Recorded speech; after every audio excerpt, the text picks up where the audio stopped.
Whitlock's wife, Coco Carmel Whitlock, honored his extraordinary life in a statement to TMZ. "How do you express in but a few words the grandness of one man who came from abject poverty in the South to heights unimagined in such a short time?" she said.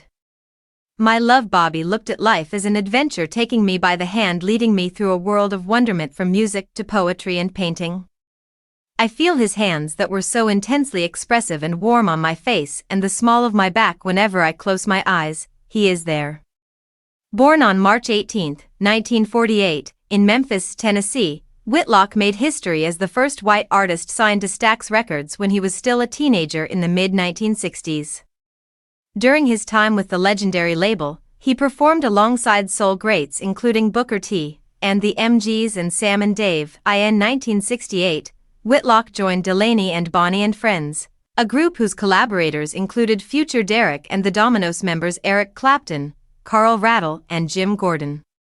During this period, Whitlock also contributed to Clapton's 1970 self-titled debut album and played organ and piano on George Harrison's landmark 1970 release, All Things Must Pass. Later that same year, Clapton, Whitlock, Rattle, and Gordon formed Derek and the Dominoes. Whitlock co-wrote half the tracks on the band's first and only studio album, Layla, and other assorted love songs, including Bell Bottom Blues and Tell the Truth. Derek and the Dominoes embarked on a U.S. tour in support of the album, with Elton John serving as their opening act. "It was their keyboard player Bobby Whitlock that I watched like a hawk," John wrote in his autobiography, according to the Los Angeles Times. He was from Memphis, learned his craft hanging around Stax Studios, and played with that soulful, deep Southern gospel feel.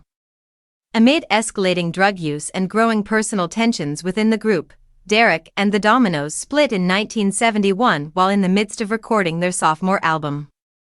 Whitlock went on to release a string of solo albums in the 1970s, beginning with his self-titled debut, which featured contributions from all the members of Derek and the Dominoes, as well as Harrison.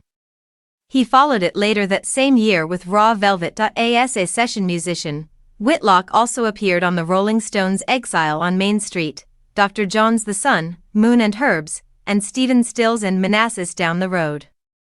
Whitlock released additional solo music throughout the 1970s and returned in the 1990s, often collaborating with his musical partner and future wife, Coco Carmel, whom he married in December 2005. Whitlock is survived by his wife, Coco Carmel, and his children Ashley Faye Brown, Bo Elijah Whitlock, and Tim Whitlock Kelly, according to the Los Angeles Times.